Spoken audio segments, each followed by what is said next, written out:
सूर्यकोटि समप्रभ निर्विघ्नं कुरु मे देव सर्वकार्येषु सर्वदा. स्कॉटलंडमध्ये हॅब्रिडीन आयलंड टूर्स प्रायव्हेट लिमिटेड म्हणून एक कंपनी आहे आणि त्यांच्याकडे बरीच जहाजं आहेत. ते जगभर बेटांवरून टूर्स अरेंज करत असतात. काही वर्षांपूर्वी हॅब्रिडीन स्पिरिट नावाचं त्यांचं एक जहाज इथं आलं आणि गोव्याच्या बनियन टूर्स प्रायव्हेट लिमिटेडने त्यांना बोलावलेलं होतं. त्यांचे लोक इथे येऊन सर्व्हे करून गेले होते. किनारपट्टीचं आपल्या सर्व्हे करून गेलेले होते आणि त्यांनी 2 किल्ले निवडलेले होते की आम्ही मुंबई हा बेस धरून एक दमणचा किल्ला करणार, मग जंजिरा करणार आणि तिथनंच पुढं आम्ही विजयदुर्गला जाणार, सिंधुदुर्गला जाणार आणि पुढं गोव्यात जाऊन मजा करणार. असा एक त्यांचा एक कार्यक्रम होता त्यांचा सगळा. पण पुढं केरळा विरळा मालदीवपर्यंत जाणार होतो. या गोव्यात माझे बरेच मित्र आहेत.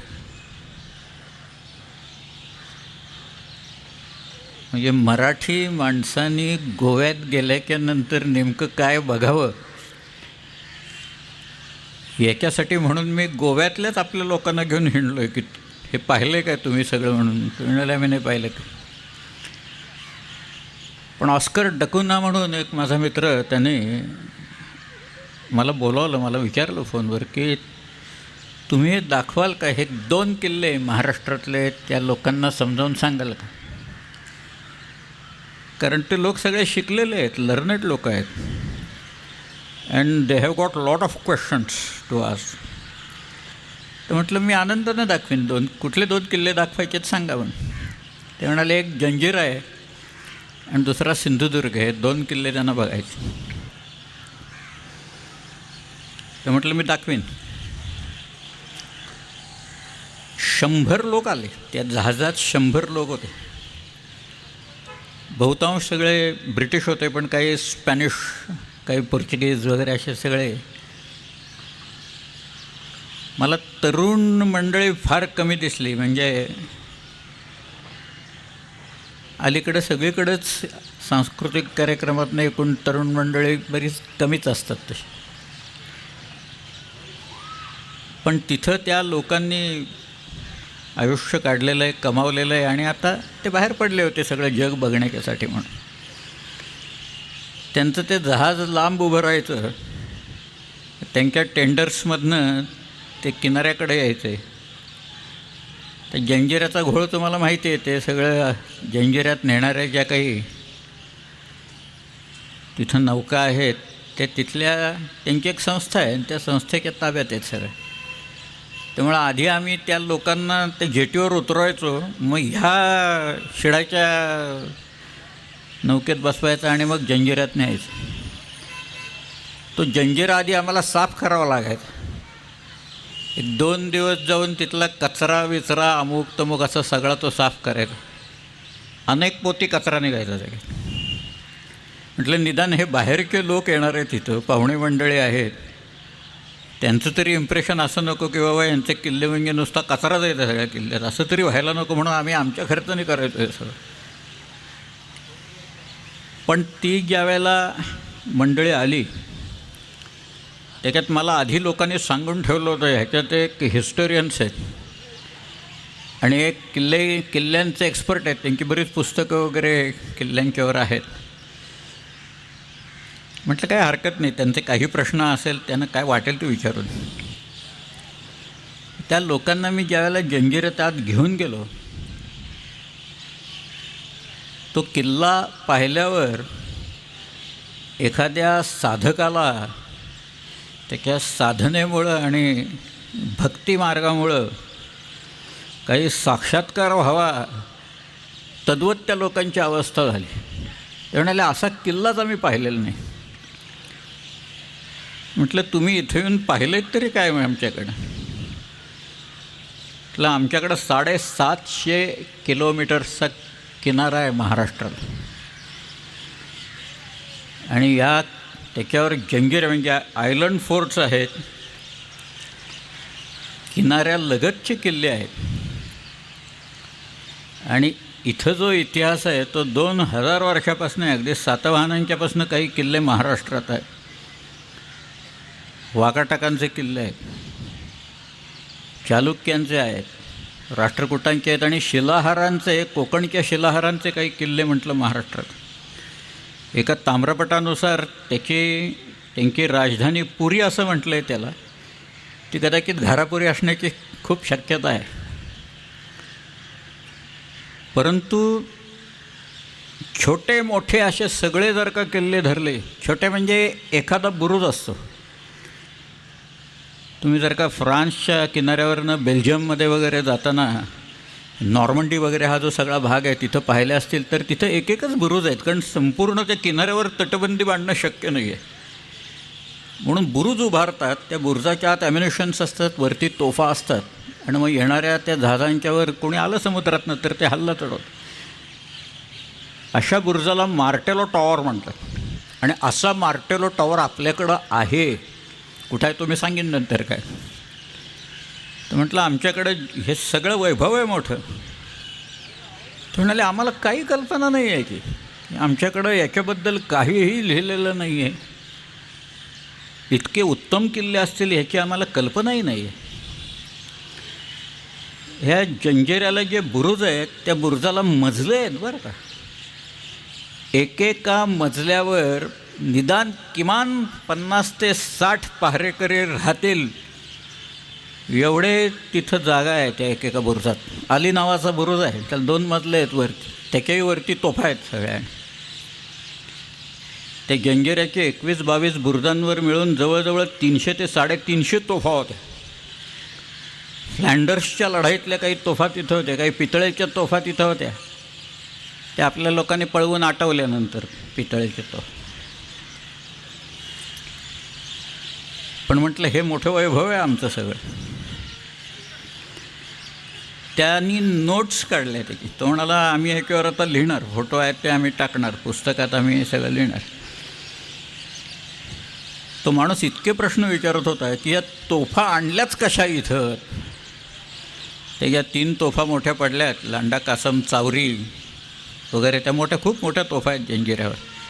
आणि तुम्ही बारकाईनं जर का पाहिलं तर त्या तोफा या घडीव तोफा आहेत, म्हणजे कडीवर कडी मारून केलेल्या तोफा आहेत. ओतीव तोफा नाही आहेत, त्या घडीव तोफा आहेत सगळं.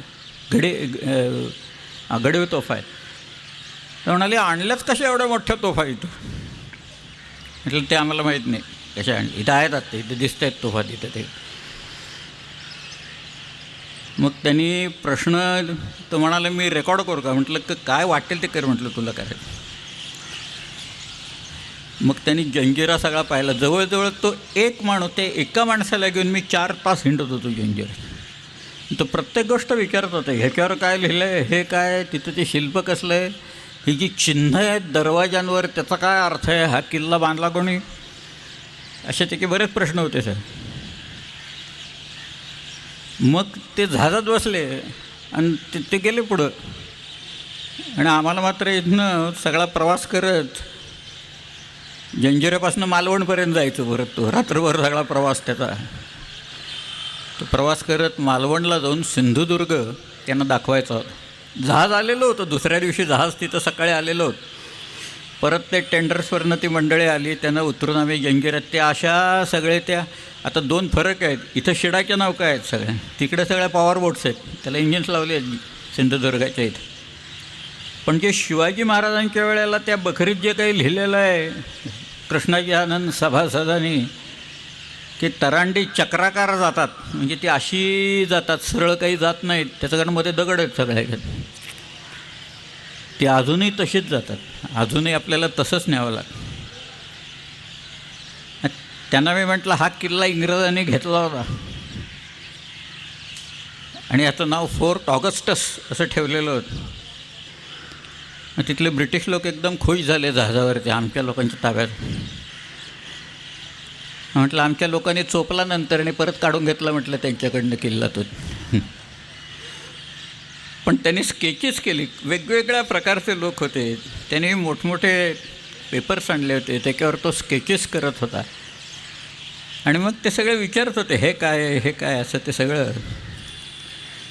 पण एखाद्या युरोपियन्सला एक वास्तू बघायची असेल तर त्याच्या मनात उत्कंठा किती असते त्याचे ते निदर्शन सगळे ते उदाहरणं होती. आणि ते पुढची 4 वर्ष येत राहिले लोक. 4 वर्षात 350-400 लोक येऊन ते हे किल्ले बघून तिथनं गेले. 750 किलोमीटर आहे आपली किनारपट्टी आणि 85 लहान मोठे किल्ले आहेत, काही एक बुरुज आहेत. आणि मग सिंधुदुर्ग जंजिरासारखे जझिरा, जझिरा म्हणजे बेट म्हणून त्याचं नाव जंजिरा. नाहीतर त्याचं नाव आहे किल्ल्याला, त्याचं नाव आहे महारूब. महा म्हणजे चंद्र आणि रुबा म्हणजे चतकोर, 1/4 म्हणून असा तो त्याचं नाव महारूबा, जंजिरे महारूब. मग आता शिवाजी महाराजांनी यांचा काय संबंध इथं आहे? नाही अशातला भाग नाही. माझा एक शेवटच्या दिवशीचा जो विषय आहे की शिवचरित्रातनं काय शिकावं त्यातलं एक उदाहरणच आत्ता देतो आणि मग पुढे जातो. शिवाजीराजांनी आरमार का बांधलं? ते जंजिरेकर सिद्धी इथं यायचे, हल्ले चढवायचे, घरदारं जाळायचे, पोरी मस्कतला नेऊन विकायचे, जनावरं पळवायचे. ह्यांना कुठं ना कुठेतरी अडथळे निर्माण व्हावेत आणि सिद्ध्याचं हे प्रकरण बंद व्हावं. आणि तद्वत बाकीच्या ज्या सगळ्या समुद्रावरच्या पॉवर्स आहेत, इंग्रज आहेत, डच आहेत, पोर्चुगीज आहेत, फ्रेंच आहेत, डॅनिश पीपल आहेत, या सगळ्यांना कुठं ना कुठंतरी चेक बसावा म्हणून शिवाजीराजांनी आरमार निर्माण केलं आणि किनारपट्टी सुरक्षित केली. शिवचरित्रातनं एवढी एकच गोष्ट कोणी शिकलं असतं की किनारपट्टी सुरक्षित करणे, तर 26/11 हे प्रकरण झालं नसतं. हेच तर शिकायचं आहे त्यातून आपल्याला. शिकायचं शेवटी काय आहे, तुम्ही 350 वर्ष आणि त्याच्यानंतर आजचा इतिहास शेवटी आपण शिकतोच ना, शिकायला तर पाहिजे ना त्यात. मग हे का नाही दुर्लक्ष केलं? झाले इथंच ना. आमच्याकडं आरमार नव्हतं, 300 वर्ष आरमार नव्हतं इथं. कदंबांचं आरमान जयकेशीचं गेल्याच्यानंतर इथं आरमार नव्हतं. मी त्या गोव्याच्या 4 राजधान्या होत्या, वळीपट्टण म्हणून एक होती आणि सगळ्यात ती शेवटची गोवापुरी म्हणून जयकेशीची राजधानी होती. ही राजधानी कुठे म्हणून मी हिंडत होतो. एक होती चंद्रपूर म्हणजे चांदर, आत्ता ते चांदर गाव आहे तिथं. एक आहे बाळलीपट्टण, काही लोक खारेपट्टणसुद्धा म्हणतात ते. पण ही गोवापुरी ही कुठे म्हणून मी हिंडत होतो. मला गोवापुरी दिसली नाही, कोणी सांगायलाही तयार नाही. शेवटी एक माणूस मला म्हणाला, mister Bedekar, why don't you go and meet father Costa in Pilar seminary. ती जी जुआरी नदी आहे त्याच्या काठावर एक पिलार म्हणून टेकडी आहे, भागच आहे तिथं. त्याच्यावर एक सेमिनरी आहे आणि तिथं तो फादर कॉस्मे द कोस्टा नावाचा तिथला तो फादर आहे. मी त्याच्याकडे गेलो आणि मी त्याला म्हटलं, मला ही जयकेशीची राजधानी बघायची आहे कुठे. तो म्हणाला, you want to see that capital, old capital of Goa. म्हटलं या, कम ऑन म्हटलं, let's go on the terrace. आम्ही वरती गेलो तिथं. म्हटलं तर राजधानी कुठे आहे, हा वरती कशाला नेतो आहे मला इथं. पण तो म्हणाला, आत्ता आपल्याला नाही दिसणार. म्हटलं का? तो म्हणाला, ती पाण्यात गेली, भरती आली, त्यानं आली समुद्राला की ती पाण्यात जाते म्हणाला राजधानी. ओहोटीच्या वेळेला ते सगळे कडक वर येतात तेव्हा ती राजधानी दिसायला लागते. ती तिथं मांडवीच्या आपल्या जुवारीच्या पात्रातच राजधानी आहे म्हणाल. त्यांनी पुस्तक लिहिलं आहे त्याच्यावर. तिथे एक म्युझियम त्यांनी केलेलं आहे कॉस्मे द कोस्टाने. हे सगळं त्यांनी मला दाखवलं. मग मी त्याला, तो म्हणाला, इथं मला आजवर कोणी विचारायला आलं नाही गोवापुरी कुठे म्हणून. तुम्ही पहिल्यात म्हणाले इथं विचारायला आले आणि तुम्ही कशा आलात गोव्यात. म्हटलं, मी शिवाजी महाराजांनी इथं किल्ले बांधले गोव्यात. गोव्यात किती किल्ले आहेत माहिती आहेत? लहान मोठे किमान 50 किल्ले आहेत गोव्यात, छोटे मोठे सगळे धरले तर.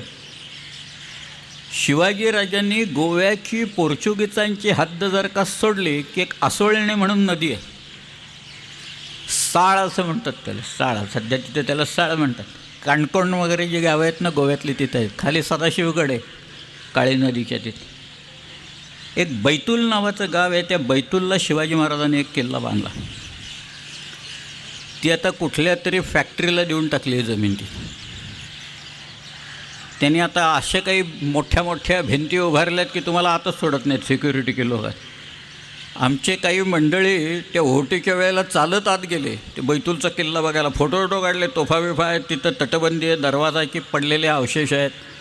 आणि येताना आली भरती, त्यामुळे ह्या लटकून बसले तिथं सगळे. मग त्याने फोन केला, चुकून लागला फोन तो मोबाईल. मग आत जाऊन लोकांना सांगून मग त्या लोकांना बाहेर काढला. तो एक किल्ला बैतूलचा शिवाजी महाराजांनी बांधलेला किल्ला आहे, ते गोव्याच्या लोकांना माहीत नव्हतं. त्याच्याही खाली अजून एक किल्ला आहे, त्याचं नाव आहे खोलगड. त्याला सध्या काब द राम असं म्हणतात. तुम्ही गोव्यात गेला, केप ऑफ रामा म्हणजे रामाचं भूशीर असं म्हणतात. ते आता सगळं चर्च बिर्च वगैरे असं सगळं झालेलं आहे. मराठी अवशेष फार कमी राहिलेत पण आहेत. पण शिवाजीराजांनी ऐन गोव्यात पोर्चुगीजांच्या इथं किल्ले बांधावेत तिथं नेऊन. आणि पोर्चुगीज पत्र लिहित आहेत लोकांना, लिस्बनला पत्र टाकतायत की शिवाजी इथं किल्ला बांधतो आहे आणि तो आमच्या हद्दीच्या बाहेर आहे, आम्हाला काहीच करता येत नाही. पण त्याला प्रतिबंध केला पाहिजे, कारण नाहीतर तो गोव्याच्या उरावर बसेल. इतके तो जवळ किल्ला आहे, सगळे नदी ओलांडले की गोवा सगळं. आणि हा माणूस त्रास देईल आम्हाला, त्यामुळं त्याला काहीही करून प्रतिबंध केला पाहिजे. हा किल्ला इथं जर का झाला तर कायम आमच्या हृदयातली जखम मिळेल. पोर्चुगीज इतके घाबरलेले होते शिवाजी महाराजांना, इंग्रज लोक इतके घाबरलेले होते. शिवाजी महाराजांनी सुरत 2दा लुटली, 64 आणि 70ला. 64ला लुटल्याच्या नंतर हेनरी गॅरी नावाचा तिथं एक ब्रिटिश फॅक्टर होता. तुम्ही त्याची पत्र फक्त काढून वाचा, त्याच्यात एक वाक्य कॉमन सगळीकडं सगळ्या पत्रात आहे, Surat trembles at the name of Shivaji म्हणून. सुरत कापायला लागते, थरथरायला लागते. शिवाजी असं नाव काढलं की लोक घाबरायला लागतात आणि त्यांना कळत नाही आता हा जमिनीवर नाही येणार आहे का आता तो समुद्रात नाही येणार आहे, काही याम कळत नाही. ते ह्या माणसाला पंख आहेत, हा गुप्ते होतो कुठेही वगैरे बऱ्याच अफवा महाराजांच्याबद्दल लोकांनी उठवलेल्या होत्या. हे सगळं त्या आरमाराच्यामुळे शिवाजीराजांना साध्य झालं. ही काही सामान्य गोष्ट नाही आहे. ते आरमार निर्माण करणं, आमचं आरमार तुम्ही बघा आता काय. एक रशियन विमानवाहू नौका आणायची की नाही, आणि त्याच्यासाठी कित्येक हजार कोटी रुपये तिथे रशियाला द्यायचे. आणि ग्लॉस्कोफ नावाची ते शिप इथं आणायचं. आता ते विक्रांत काढले त्यांनी, आता मोडीत काढलेलं जहाज आहे त्यात. ग्लॉस्कोफ आता आणणार आहे तिथे, म्हणजे अजून एक जंग तिथं येणार आपल्यावर. शिवाजीराजांनी स्वतःचं आरमार स्वतः उभं केलं आणि त्या होड्यांनी नंतर जो काही पराक्रम केला आहे तो पराक्रम फार विलक्षण आहे. तो पराक्रम पूर्ण मी सांगतो, पण 15 वर्षात शिवाजी महाराजांच्या आरमाराने जो पराक्रम केला त्याला पहिल्यांदा हे आरमार आणि त्याच्या जहाजाची क्वालिटी फडतूस आहे असं म्हणणारे इंग्रज 15 वर्षानंतर म्हणायला लागले की शिवाजी राजांच्यासारख्या बोटी आमच्या आरमारात हव्यात. हे 15 वर्षात फरक कसा काय पडला. Britannia rules the waves, Britain shall never be slaves असं म्हणणारे इंग्रज म्हणत आहेत की त्या चपळ बोटी आम्हाला फसवतात आणि अशा बोटी इंग्रजी आरमारात हव्यात असं इंग्रज मुंबईचे इंग्रज म्हणत आहेत तिथले. हा जो फरक आहे त्या आरमारातला, हा फरकच विलक्षण आहे सगळ्यात. शिवाजीराजांच्या आरमाराची सुरुवात जी झाली त्याच्या पाठीमागची एक छोटी पार्श्वभूमी आहे त्याला. हा सगळा खेळ सुरू झाला 57 साली, 1657मध्ये सुरू झाला. स्वतः औरंगजेब त्यावेळेला इथं आलेला होता. हिंदुस्थान, तो बादशाह नव्हता त्यावेळेला, शहाजहान होता जिवंत. आणि औरंगजेब आणि शहाजहानचे इतर पुत्र शहाजहान कधी वर जातो हे बघत बसलेले होते, वाट बघत बसलेले. त्यात धाराशिकोह होता, त्यात मुराद होता, त्यात औरंगजेब होता, त्यात शहाशुजा होता. बाबासाहेबांनी, कारण बाप मेल्याखेरीज गादीवर येता येत नसे, भावांना मारल्याखेरीज गादीवर येता येत नसे. बाबासाहेब पुरंदरेंनी त्यांच्या पुस्तकात एक वाक्य असं लिहिलेलं आहे की या मुघल शहाजाद्यांना असं वाटत असे की आपला बापच जन्माला आला नसता तर किती बरं झालं असतं, आपणच गादीवरतून बसलो असतो लगेच. ते कसं आहे, पण औरंगजेब 57मध्ये दक्षिणेत कल्याणी विदर्भ इथं बसलेला होता आणि शिवाजीराजे बघतायत बरं का, सगळं बघतायत. यांच्या हालचाली काय आहेत, या औरंगजेबाच्या आणि आदिलशाहीच्या लोकांच्या हालचाली काय आहेत. त्या दोघात आता तह होणार की काय असं वातावरण निर्माण व्हायला लागलं कल्याणी आणि बिदरच्या इथं. एक किल्ला घेतला औरंगजेबाने. बरं, जर का त्यांच्यात तह झाला, हे दोघं मिळून आपल्यावर हल्ला करतील आणि आपण टिकणार नाही. मग हे शिवाजी महाराजांना माहिती होतं की आदिलशाही आणि मुघल दोन्ही सैन्य चालून आले तर आपण कुठं काय लढायचं सगळं. म्हणून ही बातमी तह होतोय की नाही ही बातमी काढण्यासाठी शिवाजी महाराजांनी आपला एक माणूस, भयंकर बेरकी त्यांचे वकील सगळे, सोनो विश्वनाथ दबीर याला पाठवला तिथं. तो बहुधा त्यांचा परराष्ट्र मंत्री असावा तिथं. तो गेला औरंगजेबाकडं, त्याने एक महाराजांचं पत्र दिलं त्यांनी आणि त्यात लिहिलं होतं, आम्ही भयंकर गुन्हे आधी केलेले आहेत सगळे, तुम्ही आम्हाला माफ करा, तुमच्या वतीनं आम्ही मुघलांचा कारभार हिथं करतो बिरतो वगैरे भरपूर प्रलोभनं सगळी सांगितलेली होती. मग औरंगजेबाने एक फरमान दिलं त्यांना की ठीक आहे तुम्ही म्हणताय ते वगैरे. पण त्या वकिलानं बातमी काढून आणली आणि महाराजांना सांगितलं. 23 एप्रिल 1657 या दिवशी तो वकील औरंगजेबाला भेटला आणि त्याच्यात त्यांनी सांगितलं की आता फरमान दिलं औरंगजेबाने, पण तिथं वातावरण असं आहे, दोघांचा तह होणार ना आपल्यावर येणार. चालू 29 एप्रिलला, म्हणजे आधी 23 एप्रिलला वकील जातो काय औरंगजेबाला महाराजांचं पत्र घेऊन, औरंगजेब फरमान देतो काय, आणि 29 एप्रिलला शिवाजीराजे जाऊन जुन्नर लुटतायत काय तिथं. 200 अरबी घोडे आणि खजिना लुटून महाराज परत आले इथं. कारण ते म्हणाले आता हात मारून घ्या, एवढं ते चालून येतोवर तर होणारच आहे, दोघंही येणारच आहे, तोपर्यंत जिथं जिथं हात मारता येईल तिथं हात मारून घ्यायचा. जुन्नर लुटलं, पार नगरपर्यंत चालून गेले होते. नौशेर खान म्हणून होता तिथं, त्याचा प्रभाव केला. इथपासून अखेळ सुरू झाला. औरंगजेब तर इतका चिडला, तो म्हणाला हा फसवतो आपल्याला माणूस, दरवेळेला काहीतरी खोटं नटं सांगतोय, काहीतरी पत्र पाठवतो करतो भलतंच, म्हणून त्यांना मारा जाळा असं सगळं त्यांनी काढायचं फरमान दिलं. पण शिवाजी महाराजांच्या सुदैवानी आणि कदाचित औरंगजेबा आणि त्याच्या भावांच्या सुदैवाने शहाजहान बादशाह आजारी पडला तिथे. त्यामुळं आता ते गादीवर कब्जा करण्याच्यासाठी सगळ्यांना दिल्लीला जावं लागला, औरंगजेबासकट सगळ्यांना.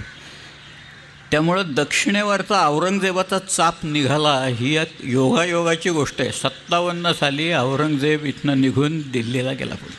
पुढे शामूगडला लढाई झाली, त्यानं दाराला मारलं. कसं मारलं ते मी सांगेन नंतर. भयंकर आहे तो औरंगजेब, काही सामान्य माणूस नाही. पण 57 साली शिवाजीराजांनी हा सगळा प्रकार एकूण सगळा पाहिल्याच्या नंतर स्वतः शिवाजीराजे कोकणात उतरले आणि कोकणात उतरले ते तेलबाईलाच्या घाटाने उतरले. तेलबाईला म्हणून एक किल्ला आहे. आमच्याकडं घाटांची नावंसुद्धा फार भारी ठेवतात.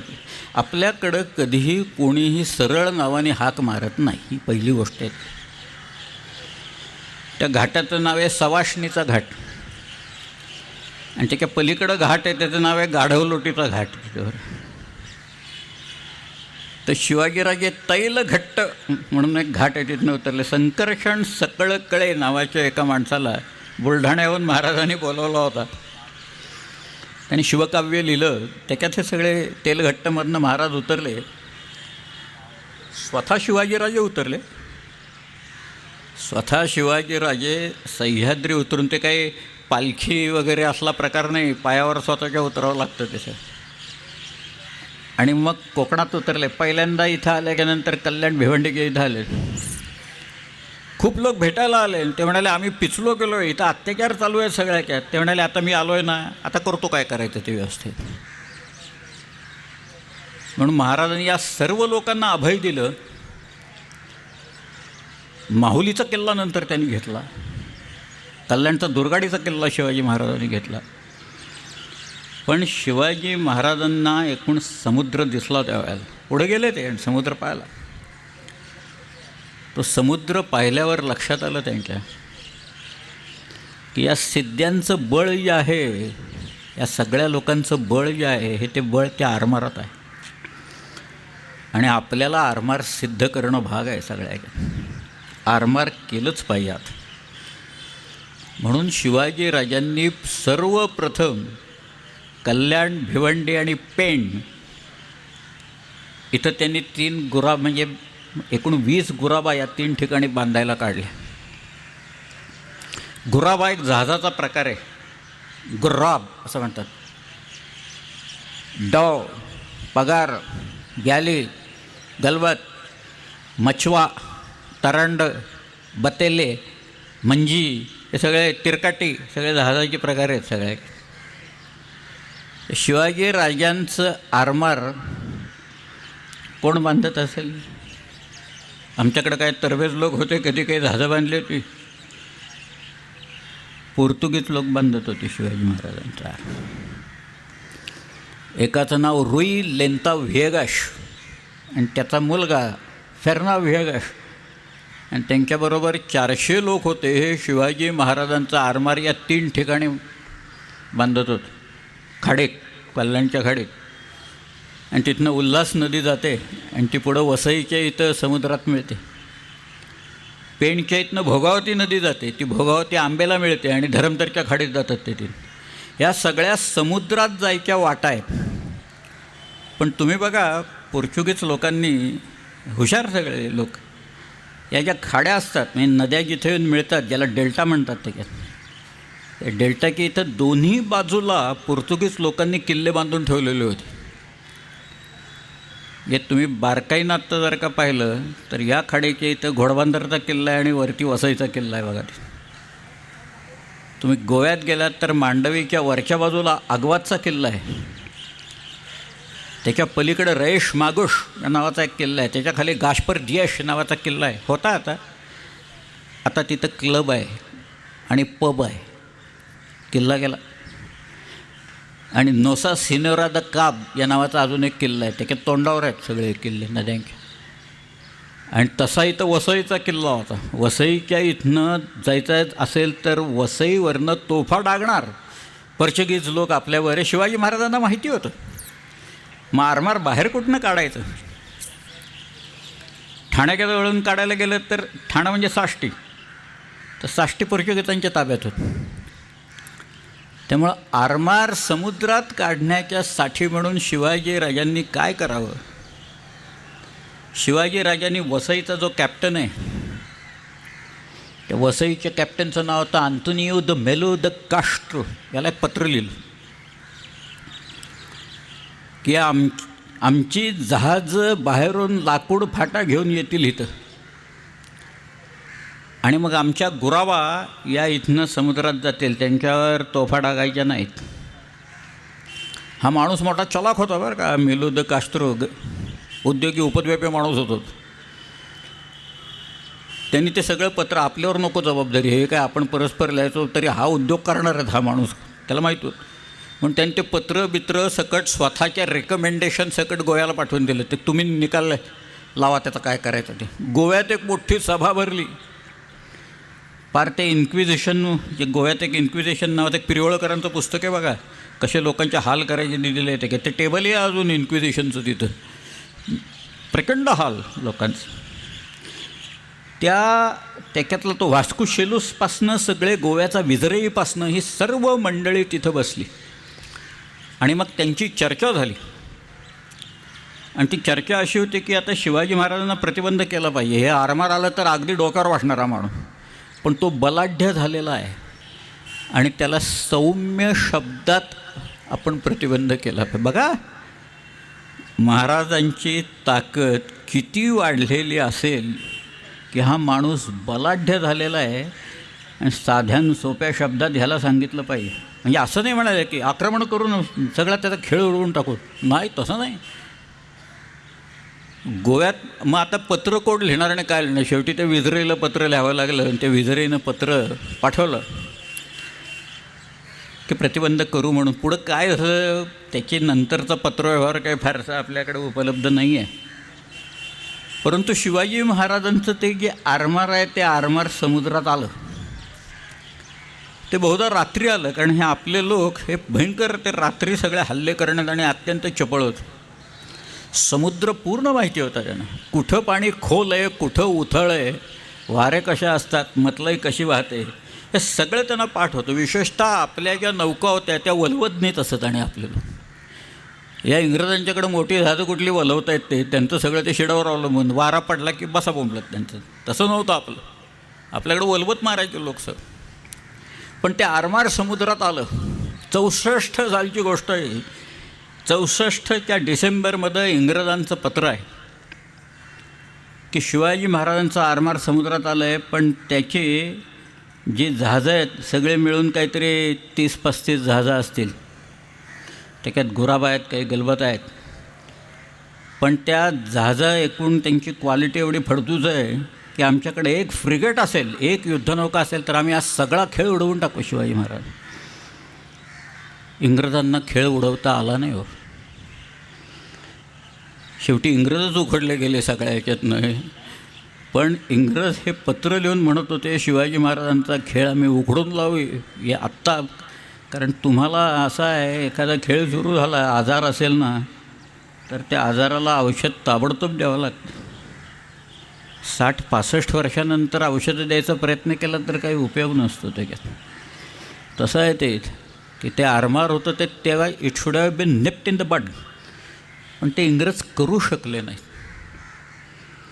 इंग्रजांना ते जमलं नाही आणि शेवटी शिवाजी महाराजांचं आरमार समुद्रात आलं आणि पुढं त्या आरमारातल्या लहान मोठ्या जहाजांची संख्या किमान 300 झाली.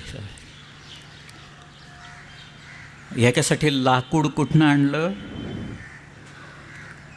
लाकूड आणलं कर्नाटकातनं. आपलं लाकूड वापरायचं नाही. शिवाजी महाराजांच्या पत्रात लिहिलेलं आहे की फणस आणि आंबा हे वृक्ष अतिशय चांगले आहेत जहाजं बांधायला, कारण ते खाली सडत जातं नंतर खालनं. परंतु ही झाडं रयतेनं लेकरासारखी वाढवली असतात असं त्यांनी लिहिलं. त्यामुळं त्याला हात लावायचा नाही. सागाची झाडं इथं खूप आहेत. तुम्ही सरकारात सांगा आणि मग सरकारला सांगून सागाची झाडं घेऊन जा. किंवा एखादा शेतकरी जर का म्हणत असेल की झाड वठलं आहे, तुम्हाला पाहिजे असेल तर झाड घेऊन जा, तर त्याला पैसे देऊन त्याच्याकडनं तो लाकूड आणा म्हणतो. इतका प्रजाहितदक्ष राजा होता. बारीक सारीक गोष्टी असतात. मी त्या एका ठिकाणी वाचले, इंग्रज म्हणायचे की शिवाजी महाराजांची जी जहाजं आहेत ना, त्याला कुठेही ते सुरसं किंवा खिळे असे मारलेले नाही आहेत कुठे, आणि ते गंजतात लगेच. बहुतेक चांबडं बांधलेलं असेल किंवा काहीतरी असेल, पण निदान खिळे आणि हे कुठं आयर्न वापरलेलं नव्हतं त्यांनी ह्या सगळ्या. पण ते आरमार जेव्हा असतं त्याला ते वर्षातनं त्याची म्हणजे कायम त्याची निगा ठेवावी लागते. खारं पाणी असतं, खाऱ्या पाण्यात खराब होतं ते, शिडं फाटतात. तुफानदार का आलं तर शिडं बिडं फाटतात. डोलकाट्या असतात, ते डोलकाट्या पडतात सगळ्या ह्याच्यात. नाही तर खलाशी हा एक वर्ग कसा असतो हे आपल्याला माहिती आहे सगळं त्याच्यात. पण हे आरमाराचे लोक तरी कोण होते मग? हे काही ट्रेंड लोक होते? कोण ट्रेनिंग देणार या लोकांना? पण इथलेच लोक होते सगळे. त्यात कोणी कोळी असेल, त्यात कोणी भंडारी असेल, त्यात आगरी लोक होते, त्यात दालदी होते, त्यात खारवी होते. ह्या सगळ्या मंडळींनी शिवाजी महाराजांचा आरमार सांभाळला. दौलत खान आरमाराचा एक प्रमुख होता, मायनाथ भंडारी, त्याचं आडनाव भाटकर. मायनाथ भंडारी आणि त्याचा भाऊ वेंटजी सरंगी. इंग्रजांच्या कागदपत्रात ते वेंटजी सरंगी, कॉमनली नोन ॲज दर्या सरंगी असं लिहिलेलं आहे. दर्या सारंग हे नाव एका पद आहे असा एक लेख आहे दत्तवामन पोद्दारांचा. पण ते उपाधी ह्याला दिलेली होती वेंटागी सरंगीला, आणि तो मायनाकाचा भाऊ होता. या सगळ्या मंडळींनी शिवाजी महाराजांचा आरमार चालवला. आपलं जे आरमार होतं महाराजांचं ना, ते फार खोल समुद्रात जायचं नाही. खोल समुद्रासाठी नव्हतंच ते मुळात. त्यात गेलं की तुम्हाला सगळ्या नॅव्हिगेशनची इक्विपमेंट लागते. आपल्याकडं कुठलं काय होतं नॅव्हिगेशन आणि काही नाही. त्यामुळे किनाऱ्यानं हे चालायचं. आणि शेवटी त्या आरमाराचा उपयोग हा किनाऱ्याच्या संरक्षणाच्यासाठीच केला होता. पण त्या रामचंद्र पंतांनी जी नीती सांगितली त्याच्यात फार सुंदर वाक्य आहेत. मी काल सांगितलं ना, तो एका वाक्यात सार एसेन्स सांगून जातो सगळ्या ह्याच्यात. तर तो आरमार तो स्वतंत्र राज्यांगाचं आहे. आणि पुढचं वाक्य असं आहे, ज्याचे आरमार त्याचा समुद्र, असं पुढचं वाक्य आहे. तुम्हाला समुद्रावर हुकूमत करायची असेल तर तुमच्याकडं आरमार पाहिजे. हे बरोबर ओळखलं बघा राजा. काय आयुष्य शिवाजीराजांचं, 50 वर्षांचं, 18,306 दिवसांचं आयुष्य आहे. त्यातली पहिली आपण 15 वर्ष सोडून देऊ, लहान होते तोपर्यंत. एक 6,000 दिवस गेले त्याच्यात. पण 12,000 दिवसात शिवाजीराजांनी जे काही निर्माण केलं फार विलक्षण आहे. हे सगळे इंग्रजांच्यापासनं, पोर्तुगीजांच्यापासनं त्यांच्या मनात प्रचंड प्रमाणात भय उत्पन्न केलं शिवाजी. इंग्रज लिहित आहेत की हा माणूस बरं झालं बाबा ते डोंगरावर जन्माला आला, इकडं समुद्राच्या जवळ आला असतं तर म्हणजे आम्हाला संपलंच असतं आमचं सगळ्यात, असं इंग्रजांनी लिहून ठेवलेलं आहे त्याच्यात. ह्या सामान्य गोष्टींना इथे असामान्य अचिव्हमेंट्स आहेत महाराजांनी केलेल्या, आणि अत्यंत कमी दिवसात केलेल्या आहेत. आणि म्हणून त्या आरमाराचं खरं स्मरण, मी कधीही कुठेही आरमाराबद्दल स्मारक म्हणा, पिक्चर म्हणा, आणखीन काही म्हणा, काय हे जे पाठीमागं चित्र दिसतं आहे ना तुम्हाला आरमाराचं, मी 24 चित्र काढून घेतली होती एका चित्रकाराच्याकडे. त्याला म्हटलं, तुला मला चित्र असं पाहिजे की बाबा शिवाजीराजे एका जहाजावर उभे आहेत, समोर जंजिरा बिंजिरा आहे, पण ते आरमार आहे महत्त्वाचं आहे, भगवे झेंडे असतात त्याच्यावर, त्याचं ते आरमार आहे, डोलकाठ्या त्याला पाहिजेत, तू ह्याची चित्र काढ. त्यांनी काढले. ताजनेकर म्हणून होता एक, विलास ताजनेकर म्हणून, त्यांनी काढलेली चित्र आहेत. पण आरमाराबद्दल आपल्याकडं काहीही नाही. आणि आरमारांनी एवढे मोठे पराक्रम केले शिवाजीराजांच्या की पुढं खांदेरीच्या लढाईच्या वेळेला इंग्रज लोटांगण घालत आले सगळे. इंग्रज हे दर्यावरचे लोक, पोर्चुगीज हे दर्यावरचे लोक. वास्को दी गाम इथं आला 1498 त्यावेळेला वास्को जी पहिली 4 जहाजं घेऊन लिस्बॉननं बाहेर पडला, तो पहिल्यांदा इकडं यायच्या व केप ऑफ गुड होपला यायच्या की तो पहिल्यांदा गेला वेस्ट इंडियन बेटांच्याकडे गेला निघून. ॲझोर्स वगैरे असे आयलंड्स आहेत बघा तिथं. एमेलिया एरहार्टचं विमान वगैरे जिथं पडलं ना, साधारण तो भाग आहे. त्याच्या खलाशांनी 2 महिने तिथं किनारा पाहिला नव्हता, जमीन दिसलेली नव्हती, आणि ते खलाशी वेडे व्हायची वेळ आलेली होती. हा पिस्तल काढून बसलेला होता तिथं. तो म्हणाला, तुम्ही कुचराई केली की मी गोळ्या घालीन म्हणाल तुम्हाला. आणि पुढं गेल्यावर त्यांनी जे जहाज फिरवलं तो एकदम केप ऑफ गुड होपलाच आला तो.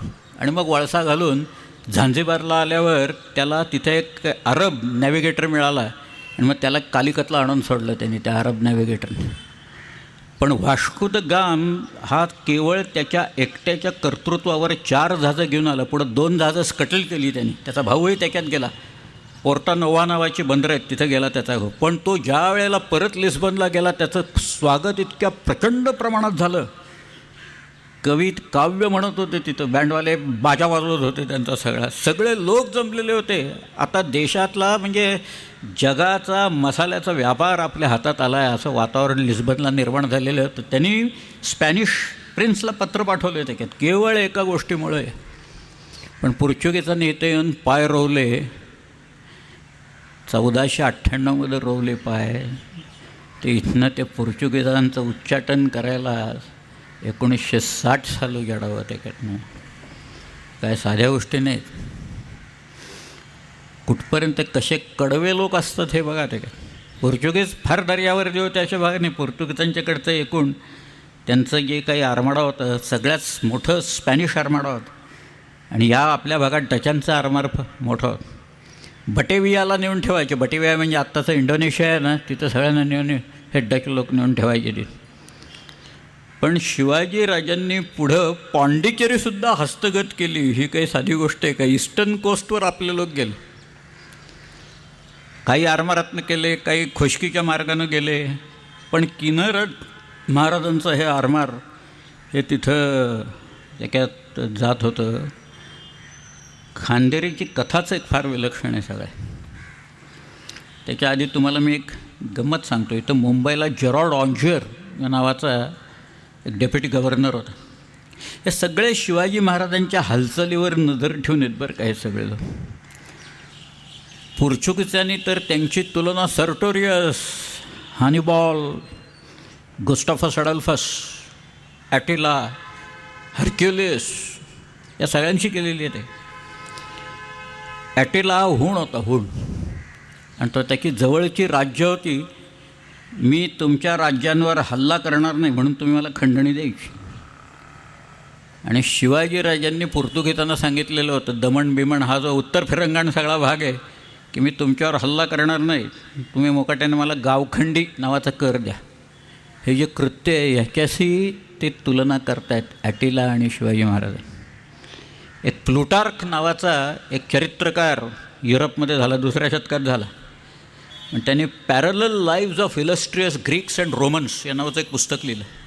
एक नोबलमन ग्रीक, एक नोबलमन रोमन, आणि मग त्यांची कंपॅरिझन त्यांनी केली. त्यामुळं तिकडं युरोपमध्ये अशी कंपॅरिझन तुलना करायची एकूण युरोपियन्सना सवय लागलीच. आणि मग त्यांनी या शिवाजी महाराजांचं सगळं इतके मोठमोठे जनरल्स आहेत. जुलियस सीझर, अलेक्झांडर, हा मुंबईचा गव्हर्नर मी सांगतो आहे, जेरॉल्ड ऑन्जर. हा जेरॉल्ड ऑन्जर मुंबईत आत्ता मुंबईतला एक वेगळी दिशा द्यायचं काम या जेरॉल्ड ऑन्जरनी केलेलं आहे. तुम्ही वाचा जेरॉल्ड ऑन्जर काय. हा जेरॉल्ड ऑन्जर इज ऑन रेकॉर्ड. त्याने असं लिहिलं आहे की जुलियस सीझर स्पेनमध्ये गेला आणि तो स्पेनमध्ये गेल्याच्या नंतर तो तिथं म्हणाला, I came, I saw, I conquered, believe असं म्हणाल. तसं म्हणाला शिवाजी महाराजांनी इथं केलेलं आहे. ही केम, ही सॉ अँड ही ओव्हरकेम असं त्यांनी लिहून ठेवले जेरॉल्ड ऑन्जरने. किती बारीक नजरेनं लिहित आहेत, कुणाशी कंपॅरिझन करतायत. जुलियस सीझरच्या याच्याशी, त्याच्या कर्तृत्वाशी आहे ती. जुलियस सीझर जाऊ दे, त्याला कॅरेक्टर नव्हती, पण जुलियस सीझरचं जे कर्तृत्व फार मोठं आहे त्याच्याशी. आता प्रत्येक वेळेला तुम्हाला लढाई करूनच विजय मिळतो अशातला भाग नसतो. इकॉनॉमिकली लोक चोकअप करतात. त्याच्यात फिनान्स बंद करायचं, पुरवायचं नाही. मागं आपण पोखरणला स्फोट केले ना, त्याला अमेरिकेने सांगितलं आम्ही तुमच्यावर सँक्शन्स टाकतो म्हणून. मग टाकले सँक्शन्स. आमच्यावर काय सँक्शन्स टाका नाहीत तर टाकू नका, काही फरक पडत नाही कशाचा इथे. परंतु ती तशीच सँक्शन्स एकूण लावतात. शिवाजीराजांनी मुंबईच्या इंग्रजांना काय फसवलं असेल, फार मजा केली त्यांनी. एक त्याची तुम्ही इंग्लिश रेकॉर्ड्स ऑन शिवाजीमधली पत्र जर का काढून पाहिली, ओळीनं लावली, मला एक सारखं बिल ऑफ एक्सचेंज असं एक टर्म यायला लागलं. म्हटलं काय बाबा बिल ऑफ एक्सचेंज म्हणजे प्रकार तरी काय आहे, तो एकदा बघावा म्हणून मी ती सगळी पत्र एकत्र केली आणि अक्षरशः गोष्ट उभी राहिली माझ्या डोळ्यासमोर की शिवाजीराजांनी राज्याभिषेकाच्या नंतर त्यांनी मुंबईच्या इंग्रजांच्याकडनं तांबं घेतलं होतं आणि ते काय नाणं बिणं पाडायला, भांडी करायला वगैरे लागत असेल. आणि ते म्हणाले आमच्याकडं रायगडावर कॅश पैसे नाही आहेत, कॅश वगैरे काही नाही आहेत, तर तुम्हाला आम्ही एक बिल ऑफ एक्सचेंज देतो, म्हणजे प्रॉमिसरी नोट देतो, एक हुंडी देतो. आणि ती हुंडी कुठली आहे माहिती आहे का? ते म्हणाले गोवळकोंड्याहून आम्हाला खंडणी मिळते, गोवळकोंड्याच्या बादशाहकडनं, कुतुबशहाकडनं. तर तुम्ही हा कागद घ्या, तिथं आमचं ऑफिस आहे गोळकोंड्याला, तिथं कागद दाखवला की तो तुम्हाला पैसे देऊन टाकेल. आता मुंबईच्या इंग्रजांच्याकडे त्यावेळेला त्यांचा जो कुरिअर असे तो गोळकोंड्याला जात नसे, म्हणून मुंबईच्या इंग्रजांनी ते सगळे कागद सुरतेला पाठवले. सुरतेचा इंग्रजी कुरिअर ते कागद घेऊन गेला तिकडं, आणि तिथं खरंच महाराजांचं एक ऑफिस होतं, एक माणूस बसलासुद्धा होतो तिथं. या कुरिअरने कागद दाखवले आणि म्हणाले द्या पैसे आता आम्हाला. तर त्या महाराजांच्या माणसाने ते कागद पाहिले आणि तो म्हणाला की ह्या हुंडीच्यासाठी तुम्हाला पैसे द्यायची ऑथॉरिटी मला नाही आहे म्हणे. तो म्हणाले जी ऑथॉरिटी ज्यांच्याकडं आहे ते प्रल्हाद निरागी रायगडावर गेलेले आहेत. आता हे थोडक्यात म्हणजे तुम्ही रायगडला तरी जा, नाही तर प्रल्हाद निरागी परत येस्तोवर थांबा, काय करायचं ते तुम्ही ठरवायचं. आता हा कुरिअर आहे शेवटी, तो काय करणार तिथं. त्याने आपले कागद बिगद सगळे धोकटीत घातले. हा सुरतेला आला, सुरतेच्या इंग्रजांना रिपोर्ट केला त्यांनी. सुरतेच्या इंग्रजांनी शेरेबाजी केली आणि ते सगळे कागद त्यांनी मुंबईला पाठवले.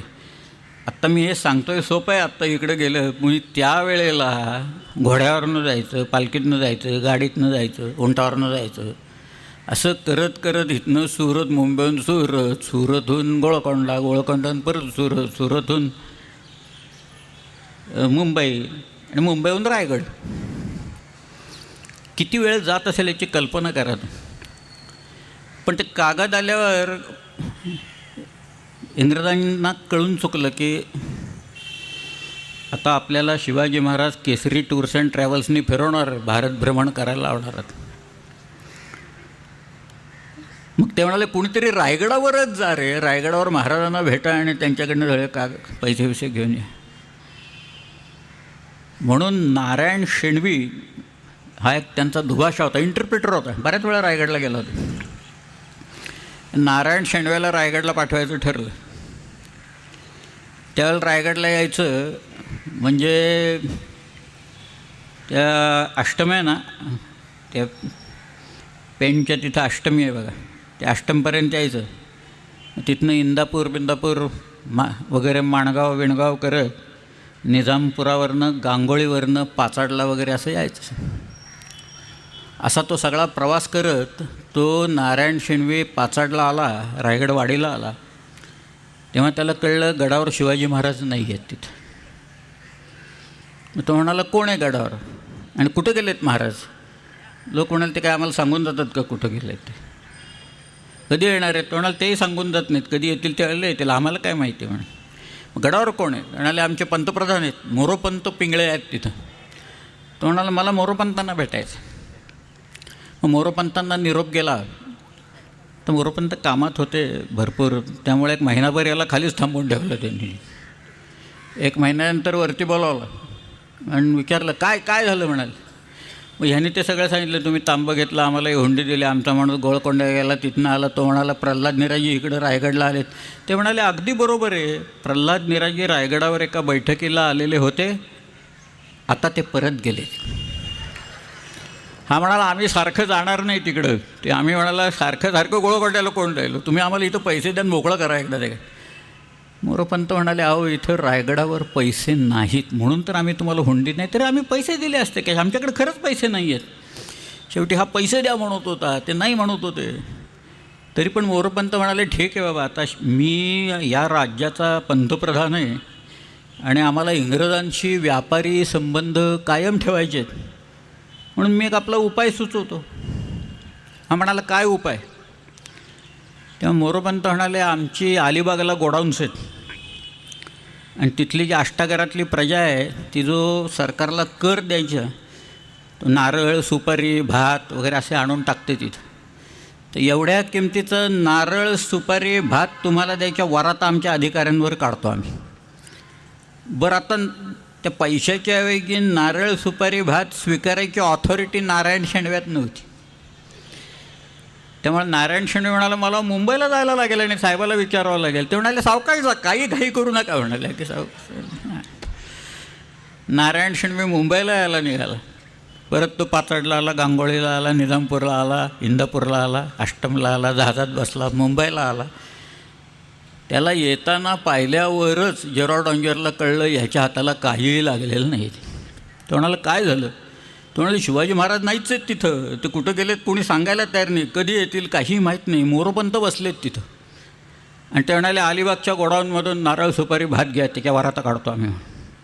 तो म्हणाला अरे सगळे बनेल लोक आहेत हे सगळे, ते आपल्या लोकांवर वराता काढतील आणि सांगतील सगळ्यांना की एवढं एवढं इंग्रजांना द्या म्हणून, पण आतून प्रजेला निरोप देतील की पुढची सूचना येईस्तोवर अलिबागच्या गोडाऊनमध्ये माल टाकायचा नाही, अलिबाग सोडून कुठेही टाका तुम्ही दुसरं. आणि मग त्या गोडाऊनमध्ये माल नाही अशा सबबी खातर आपल्याला हे काही देणार नाही. आणि तू आता परत रायगडला जा, कारण शिवाजी महाराज आले तसा इंटेलिजन्स आपल्या लोकांनी आणून दिलेला आहे, आणि तू बाकी कुणालाही भेटू नको, तू फक्त शिवाजी महाराजांना भेट, तुझ्याबरोबर काहीतरी एक इंग्रज माणूस दे. म्हणून फ्रान्सिस मॉली व्हेरेर या नावाच्या एका माणसाला पाठवलं. आता फ्रान्सिस मॉली व्हेरेर आणि हा नारायण शेणवे परत तो सगळा प्रवास करत रायगडच्या पायथ्याशी आले. महाराजांना निरोप गेला. महाराज नुकतेच आले होते, त्यामुळे कामात होते, महिना दीड महिना खाली थांबून ठेवलं, नंतर बोलावलं. म्हणाले काय ठरलं तुमचं आता सांगा पटापट. म्हणाले महाराज द्या आता एकदा पैसे देऊन टाका आणि मोकळं करून टाका आम्हाला. म्हणाले अहो इथं रायगडावर पैसे नाहीत म्हणून तर तुम्हाला हुंडी दिला, आमच्याकडे कॅश पैसे नाही. हा कॅश द्या म्हणतोय, महाराज नाही म्हणतात. शेवटी महाराज म्हणाले हे बघा आता असं मी या राज्याचा राजा आहे आणि तुमच्याशी व्यापारी संबंध आम्हाला कायम ठेवायचे आहेत, मी एक उपाय सुचवतो. आता उपाय म्हटल्यावर याच्या पोटात गोळा आला नारायण शेणव्याच्या की आता काय उपाय बाबा नवीन काय प्रकार आहे हा. ते म्हणाले काय काय महाराज. तर महाराज म्हणाले हे एवढी किंमत आहे नाही की किमती एवढी चांदी किंवा सोनं एवढं देतो तुम्हाला. मागच्या वेळेला नारळ सुपारी भात म्हणाले हे, आता चांदी आणि सोनं म्हणत आहेत ते की रोज भाव बदलत असतात सगळ्याचे तिथं.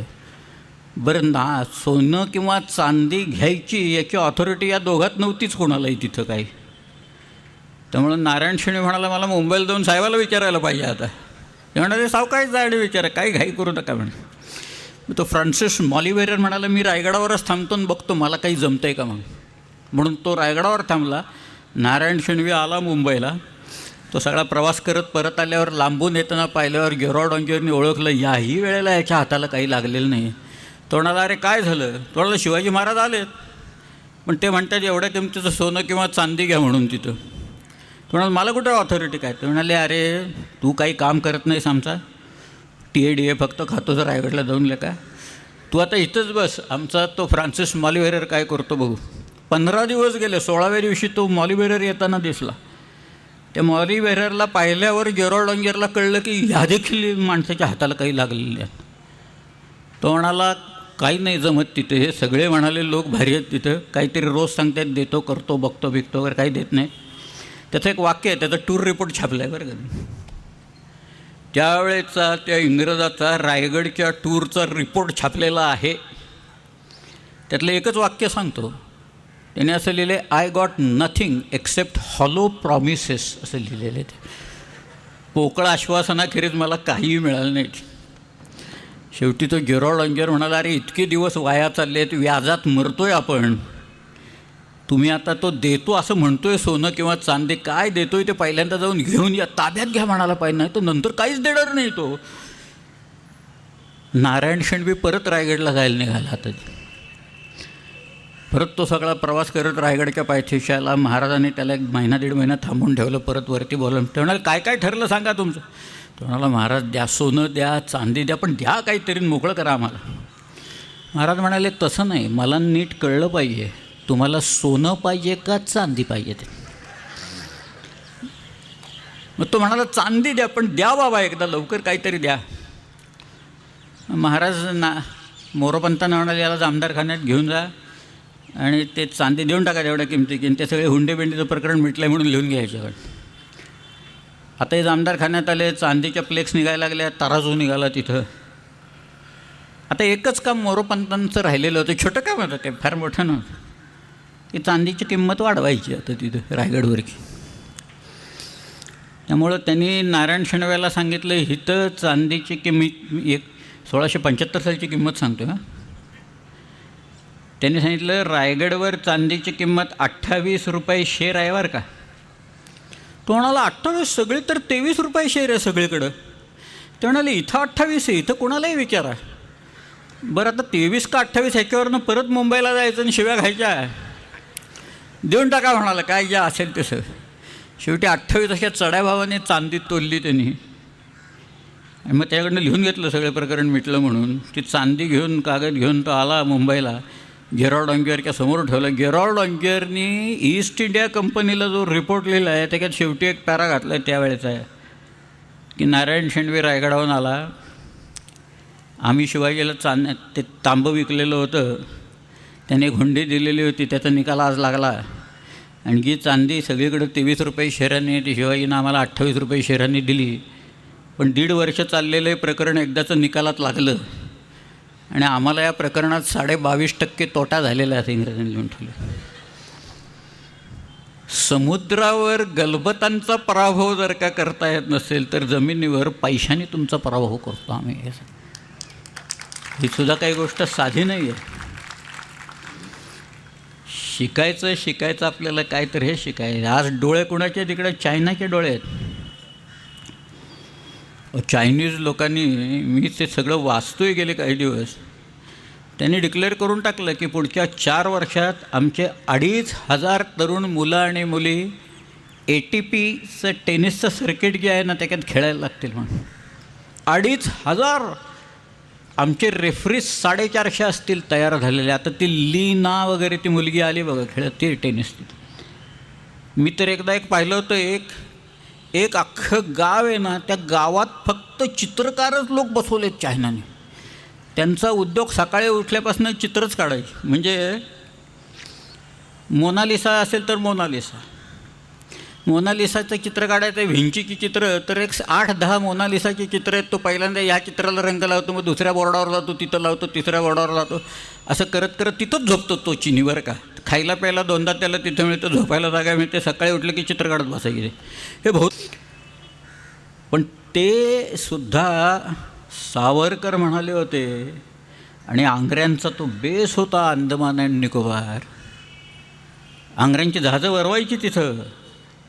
एक आंग्र्यांचा वेंगुर्ल्याचे तर खडक आहे, तो खडक दिसत नाही आहे वरनं, पण तो आंग्र्यांच्या लोकांना माहिती होता. नंतर कान्होजी आंग्र्याला तर लँड शार्क म्हणायचे ब्रिटिश लोक, घाबरायचे भयंकर. पण तिथं वरती कोको आयलंड्स आहेत, ती आता चायनाला दिली आहेत बर्मानी, आणि तिथं त्यांचा बेस उभा राहिलेला आहे. सगळ्या शिकायचं काय तर हे शिकायचं या सगळ्या की तुमच्या सरहद्दी मजबूत पाहिजेत. शत्रूनं त्याच्याकडं वक्रदृष्टी करता कामा नये, कुठे पाहायची हिंमतच होणार नाही. असंच शिवाजीराजांनी केलं. सुरत लुटली ना, सुरत धनाढ्य शहर. औरंगजेबाचं एक फार मोठं, औरंगजेबाची बहिणीला त्यांनी लिहून उत्पन्न तिथला बरंचसं मिळत असत. सुरतेला अनेक व्यापारी लोक असत, मक्केला जाणारे जहाजं तिकडून जात असत. म्हणजे एक गंमत म्हणून एक गोष्ट सांगतो मी.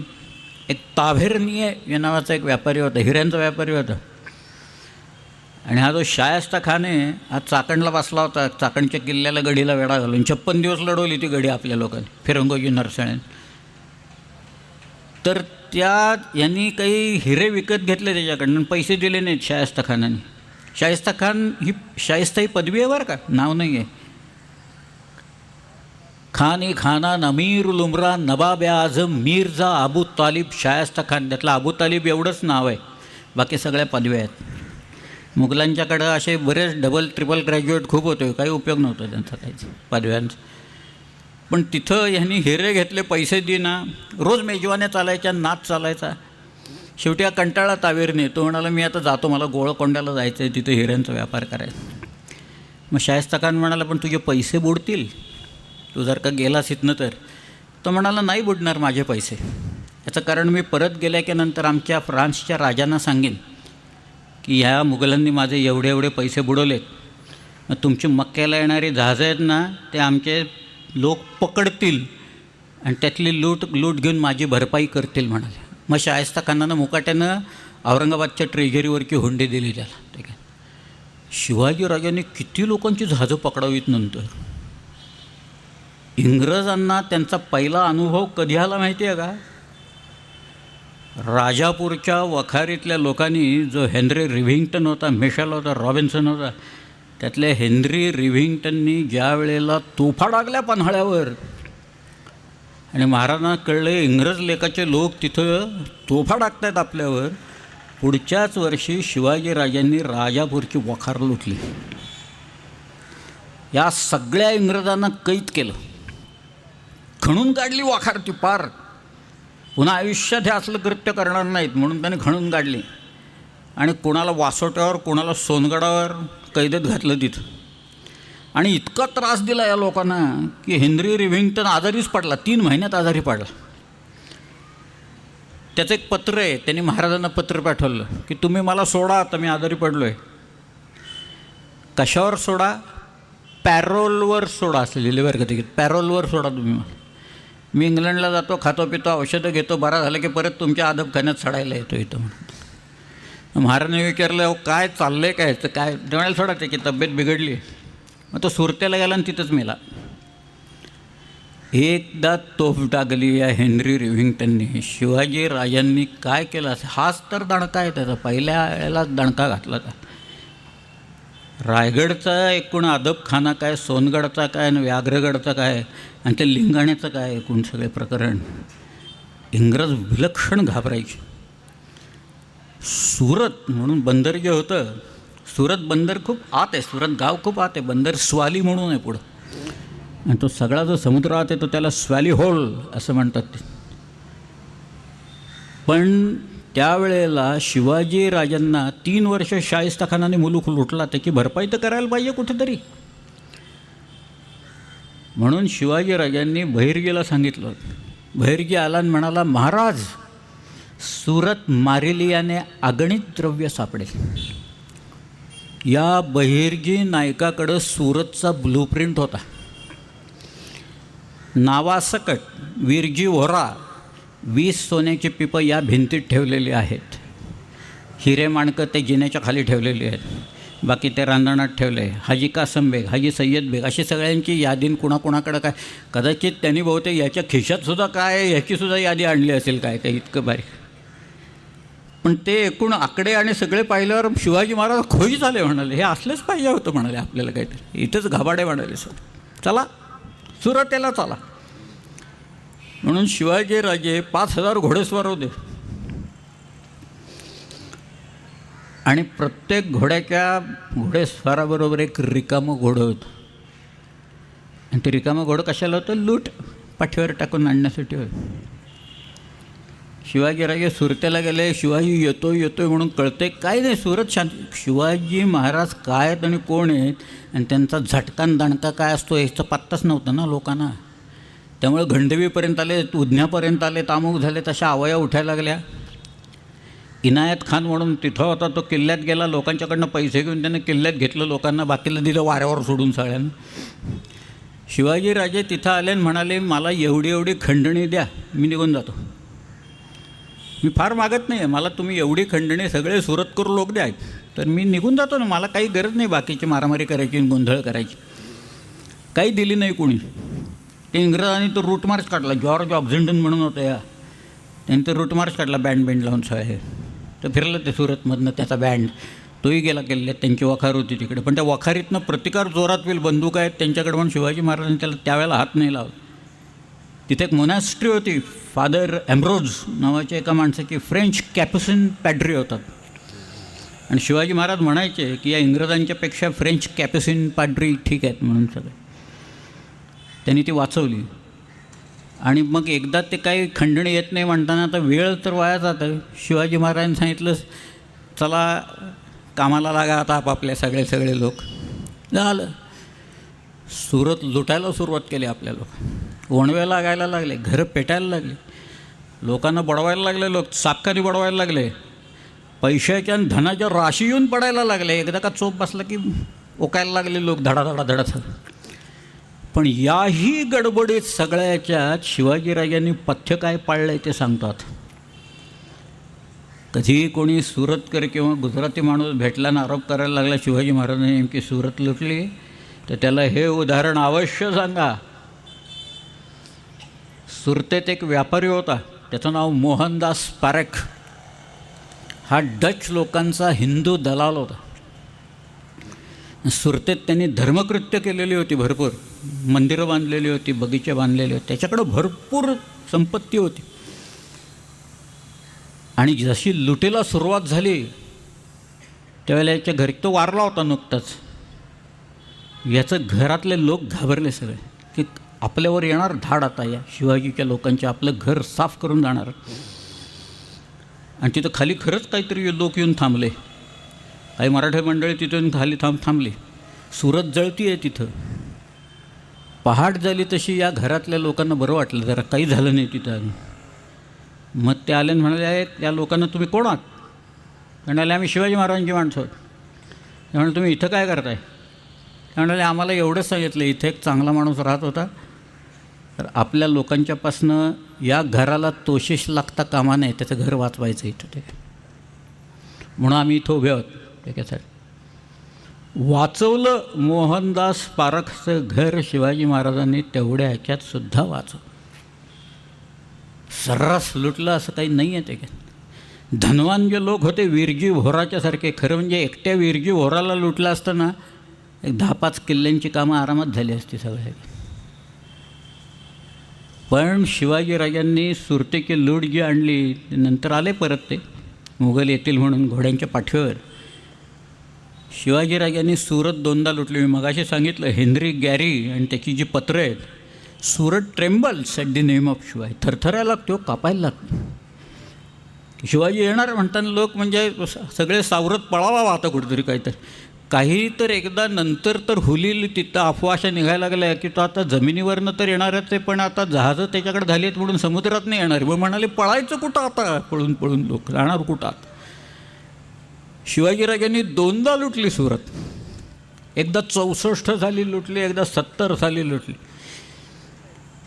या दोन्ही वेळेला फरक मात्र एक आहे. पहिल्या वेळेला घोडे नेले होते शिवाजीराजांनी, मुघल चालून येतील म्हणून, वेगाने परत येण्याच्यासाठी म्हणून शिवाजीराजांनी घोडे नेलेले होते. 70 साली शिवाजीराजांना मुघलांचा वेग आणि ताकद यांचं पूर्ण आकलन झाल्यामुळे शिवाजीराजे बैल घेऊन गेले तिकडं सुरतला. बैलांच्या पाठीवरनं शांतपणे लूट आणली. आणि मुघल आले की सोपले जाणार, आणि आलेच. नंतर मुल्हेर की पेठ लुटली शिवाजीराजांनी. कांचनबारीच्या खिंडीतनं खाली आले. तिकडे एक वैजापूर नावाचं गाव आहे, तिथनं दाऊद खान कुरेशीनं लोक पाठवले. इखलास खान सगळे तिथं आले. भर मैदानात लढाई झाली. सभासद लिहितो, खासा राजा बख्तर घोगी घालून उभा राहिला. स्वतः शिवाजीराजे चिलखत शिलस्त्राण घालून उभे राहिले. सडे राऊत उभे राहिले. समोरासमोर लढाई. इखलास खानाचा पराभव झाला. अनेक मुघल उमराव धरले गेले. त्यांची शस्त्र मिळाली, घोडी मिळाली, सगळं सामान मिळालं. आपले लोक त्यांचे कपडेही काढून घ्यायचे, कारण आपल्याला वेश बदलून जायला लागायची म्हणून कपडेही काढून घेतले लोकांची. पण या दोन ह्याच्यातला फरक आहे की शत्रूची ताकद, ज्याला स्वॉट ॲनालिसिस म्हणतात, स्ट्रेंथ अँड विकनेसेस, पूर्णपणे कळले होते मुघलांचे विकनेसेस काय, आणि आपली ताकद किती वाढत चालली आहे शिवाजीराजांना कळलं. मग सुरतेच्या या लुटीचं महाराजांनी केलं काय? मी आता माझा राजवाडा बांधणार, 7 मजली वाडा, काय 20 मजली इमारत, मोठी मोठी, 4-5 मजली नुसतं पार्किंगच असेल तिथं, वगैरे वगैरे वगैरे सगळं तिकडे. शिवाजीराजांनी सिंधुदुर्ग बांधायला संपत्ती टाकली. गोव्याच्या पोर्तुगीजांच्या उरावर एक किल्ला शिवाजी महाराजांनी बांधायला काढला. फार सुंदर वाक्य आहे सभासदाचं. त्यांनी लिहिल्या, 18 टोपकरांचे उरावर सिंधुदुर्ग शिवलंका अजिंक्य जागा निर्माण केला असं म्हटलं आहे. शिवलंकाच म्हटलं आहे ते सिंधुदुर्ग. जागा अशी हेरली होती बरोबर. कुर्ट या नावाचं बेट होतं. पाणी होतं, गोड पाणी आत. 3 विहिरी आहेत. नावंसुद्धा फार देखणी आहेत, नावं फार छान आहेत, गोड नावं आहेत. एका विहिरीचं नाव आहे दही बाव, दुसरीचं नाव आहे दूध बाव, आणि तिसरीचं नाव आहे साखरवाव. अशी ती 3 नाव. शिवाजीराजाने सिंधुदुर्ग काढला बांधायला. आणि महाराजांनी एक स्वारी केली. बार्सिलोर लुटलं त्यांनी जाऊन तिकडे.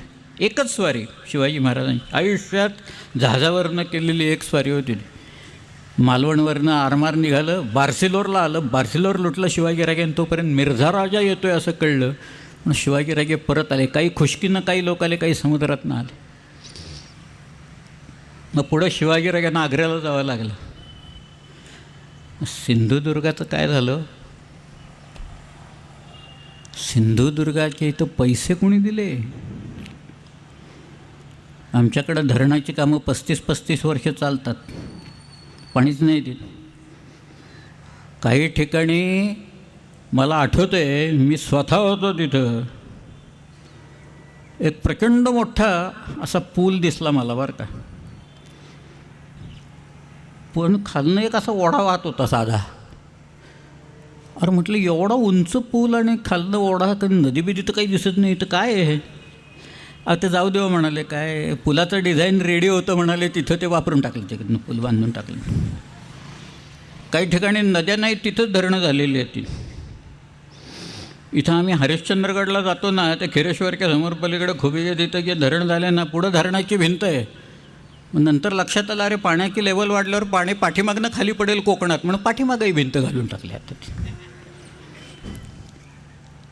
सिंधुदुर्ग बांधायला काढला शिवाजी महाराजांनी.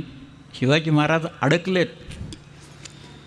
किल्ल्याचं काय, ते परत आले. परत आल्यावर म्हणाले, अरे सिंधुदुर्ग कुठपर्यंत आलं आहे आपलं सगळं? किल्ल्याचं बांधकाम कुठं आलं आहे? पोर्तुगीजांच्या नाकावर मी बांधतोय तो किल्ला. या सगळ्या लोकांना शह देण्याच्यासाठी सागरी किल्ला बांधतोय. काय झालं त्याचं? महाराज आले आणि महाराजांनी पाहिलं, सिंधुदुर्ग उभा राहिलेला होता. सिंधुदुर्गाचा जो आर्किटेक्ट आणि इंजिनियर होता, त्याचं नाव हिरोजी इंदलकर. महाराज म्हणाले, हिरोजी पैसे कुठून आणलेत तुम्ही? हिरोजी सांगायलाच तयार नाही. लोक म्हणाले, हिरोजीने स्वतःचे दागिने सावकाराकडं गहाण ठेवून पैसे काढून किल्ला बांधला. बघा, कल्पना करा काय लोक अनुयायी कसे निर्माण करायचे आणि काय करायचे. कारण त्याला खात्री होती, हो माझे पैसे तर काही बुडणार नाहीत. महाराज परत आल्यावर हे सगळं फेडतील, बक्षीस देतील. वर्मा काम थांबता काम आहे, स्वराज्याचं काम आहे, राजाचं काम आहे, धर्माचं काम आहे. हे काम झालं पाहिजे, किल्ला उभा केला पाहिजे. महाराज सद्गदित झाले आणि म्हणाले, हिरोजी मागून घ्या काय पाहिजे. हिरोजी म्हणाला, काही नको महाराज, तुम्ही दिलं एवढं मला बास आहे. पण राजधानीच्या किल्ल्याचं बांधकाम काढाल ना, त्यावेळेला किल्ला मला बांधायला द्या. राजधानी मी बांधेन, आपली स्वराज्याची राजधानी. रायगड बांधायला काढला महाराजांनी. हिरोजीला बोलवला, त्यांनी सांगितलं, हिरोजी बांधा, तुम्हाला जे बांधायचं ते बांधा रायगडावर. हिरोजींनी रायगड बांधून काढला. 300 घरं बांधली लोकांना राहायला. वेगवेगळ्या सभा बांधल्या. शिवाजी महाराजांची राजसभा बांधली, त्यांचं निवासस्थान बांधलं. वाडेश्वर महादेवाचं देऊळ उभं केलं. सगळं पूर्ण रायगड सजवून टाकला त्यांनी सगळं. आणि राज्याभिषेक झाला. हिरोजी आला दान घ्यायला. महाराज म्हणाले, हिरोजी मागा, काय पाहिजे ते मागून घ्या, सगळं देतो तुम्हाला. हिरोजी म्हणाला, नाही महाराज, महादेवाच्या दर्शनाला याल ना, त्यावेळेला सांगतो मी तिथं काय. महाराज म्हणाले, सिंधुदुर्ग झाला, रायगड झाला, यांनी किल्ले बांधलेत 2. परत हा माणूस अजूनही काही माझ्याकडं मागत नाही आहे. लोक मगाशी वतनं आमची कायम करा म्हणून सांगून गेले, द्यावी लागली काही लोकांना मला परत. आणि हा माणूस मागत नाही आहे, भेट मागत नाही, काही मागत नाही. शिवाजीराजे आले, हत्तीवरनं मिरवणूक निघाली. महाराज महादेवाच्या दर्शनाला आले. वाडेश्वर महादेवाचं दर्शन घेतलं आणि पूर्वेच्या दरवाज्यातनं बाहेर आले. तिथे हिरोजी उभे होते. महाराज म्हणाले, हिरोजी काय मागताय का काही याद? म्हणाला, महाराज एक प्रार्थना आहे फक्त. हा दगड आहे ना, या पायरीला लावायची परवानगी द्या मला फक्त. महाराज हसले, दिली म्हणाले परवानगी. अजूनही रायगडला दगड, त्याच्यावर लिहिलेलं आहे, सेवेचे ठाई तत्पर हिरोजी इंदुलकर असं लिहिलेलं आहे त्यात.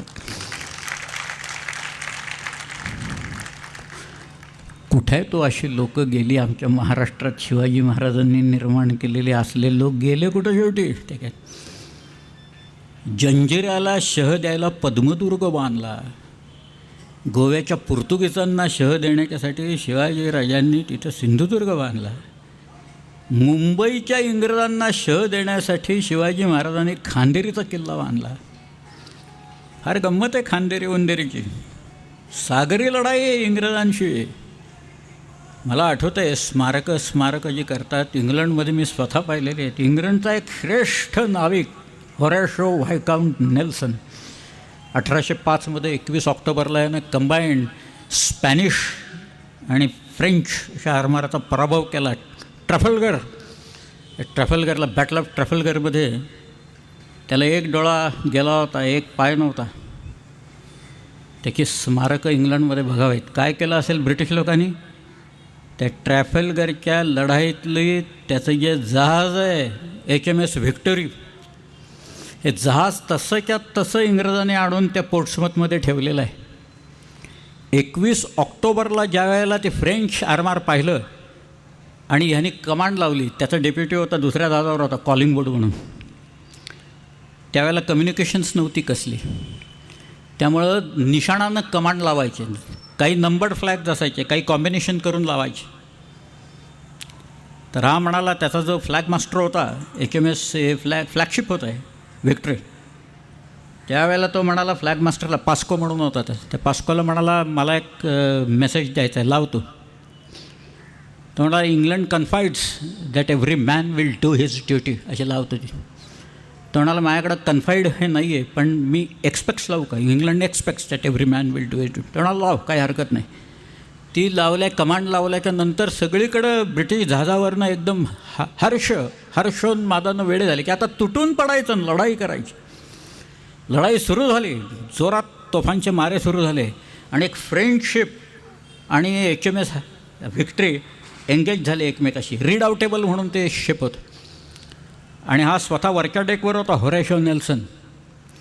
आणि शेवटी त्या मारामारीत नेल्सनला एक गोळी येऊन लागली, पाठीच्या कण्यात बसली, नेल्सन पाडला, त्याला खाली नेलं.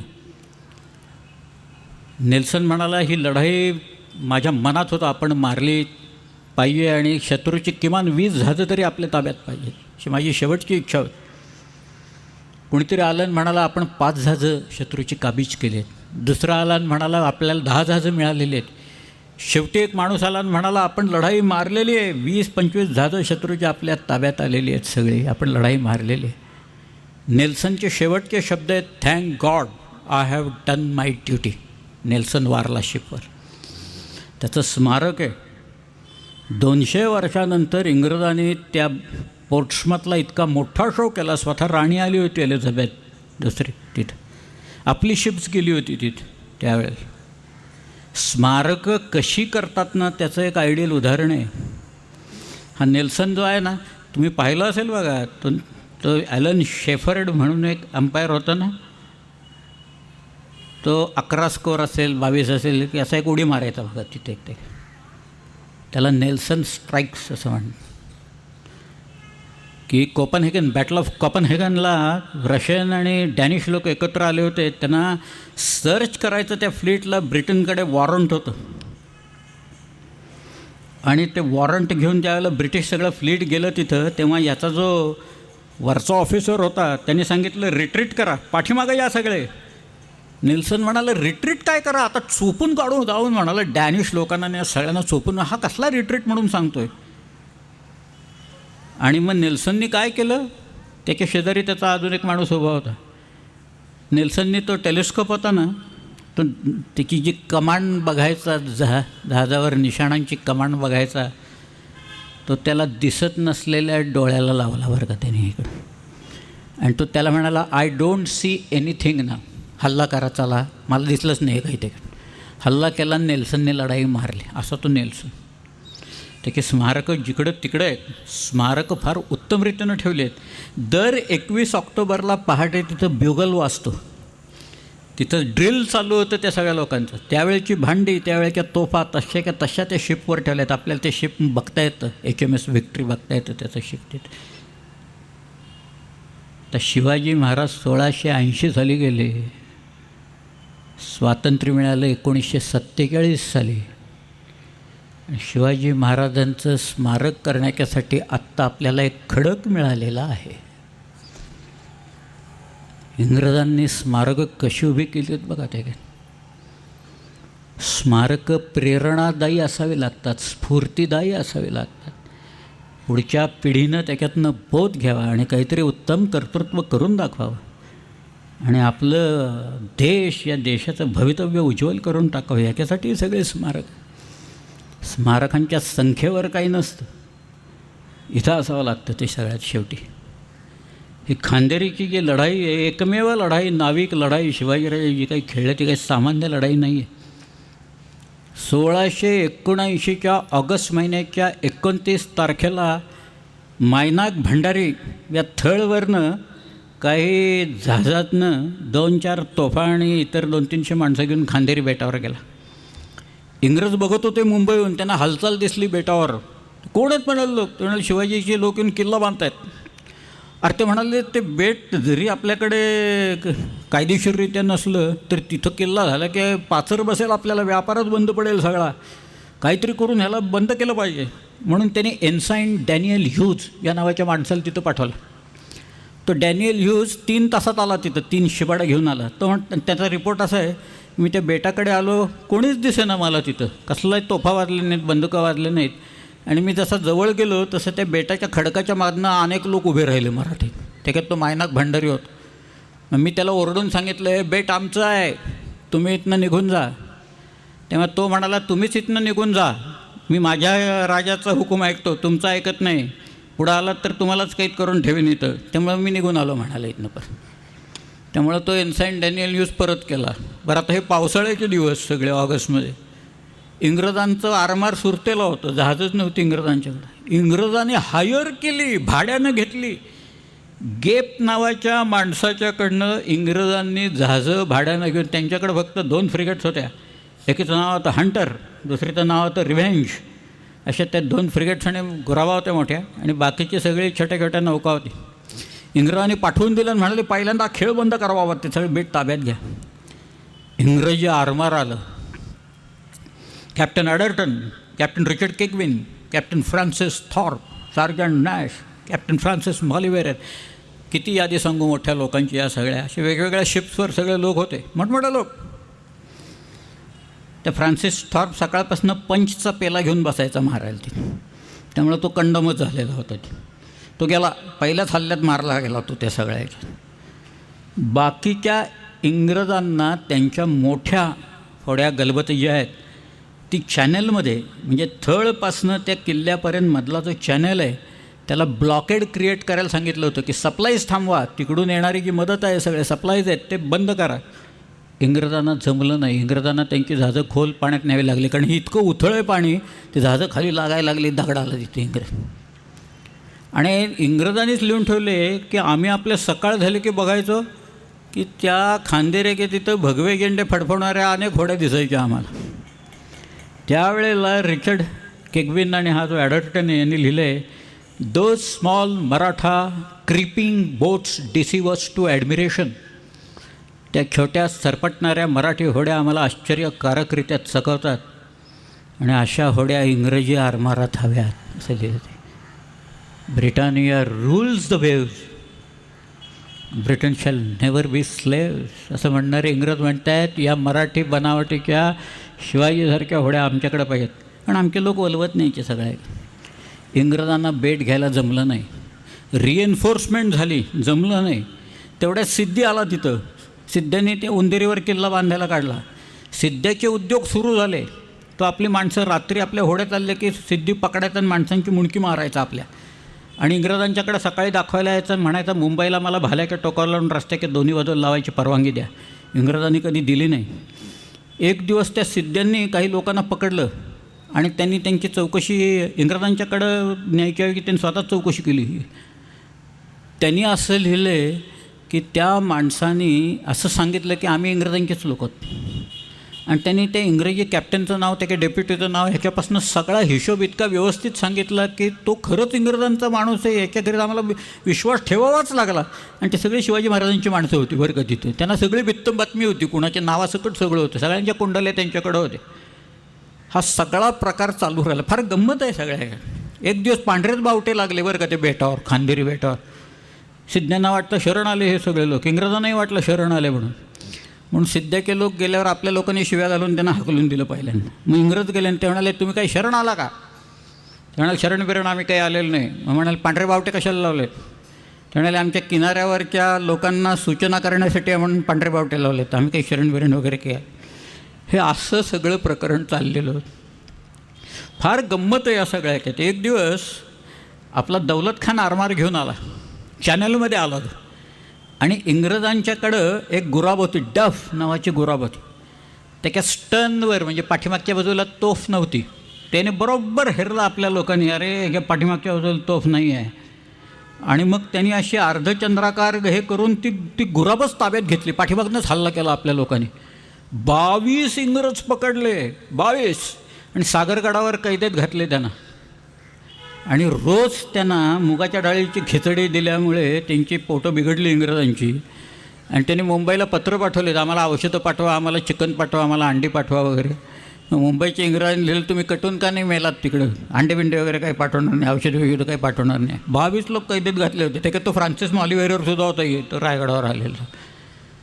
असा सगळा त्रास आपल्या लोकांनी या इंग्रजांना दिला, कारण आपण कुठेही राहू शकत होतो.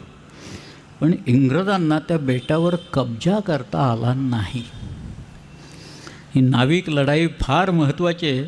खरं म्हणजे मी तुम्हाला त्याचे नकाशे बिकाशे काढून दाखवेन एक कधीतरी. केवळ एक लढाई एक्सप्लेन करता येईल खांदेरीची. हे सगळं चाललेलं असताना शिवाजी महाराजांनी 5000 लोक कल्याणला उतरवले. आणि त्याने एक आता अफवा होती का खरंच होतं देवजाणे, त्यांनी सांगितलं आहे आम्ही आता मुंबईला चालून जाणार आणि मुंबईच ताब्यात घेणार. म्हणजे इंग्रज अगदी वरती आरशाच्या समोर जामानेमा करतात, सूट घालतायत, टायबे घालतात, आणि खाली पॅन्टच नाही, अशी परिस्थिती निर्माण व्हायची जवळ. त्यामुळे इंग्रज म्हणाले देऊन टाका बेट ते बाबा, ते काय म्हणतायत ना तर पहिल्यांदा देऊन टाका त्यांच्या ताब्यात. जानेवारीमध्ये तो तह झाला, अण्णाजी दत्तोनी तह केला. आणि त्या तहान्वये खांदेरीचं बेट इंग्रजांच्याकडनं शिवाजी महाराजांनी लिहून आपल्या ताब्यात आणलं. सगळं हे सागरावरचं साम्राज्य आहे. त्याच्यात सिद्ध्यांना जरब बसली, तो पद्मदुर्ग बांधला. काय वाक्य आहे त्याच्यात सुंदर, पद्मदुर्ग वसवून राजपुरीचे उरावर दुसरी राजपुरी निर्माण केली, असं वाक्य आहे सिद्ध्यांना शह देण्यासाठी. सिद्ध्यांची तर इतक्या गमती आहेत त्या सगळ्या याच्यातल्या, लायपाटलाच्या आणि सिद्ध्यांच्या.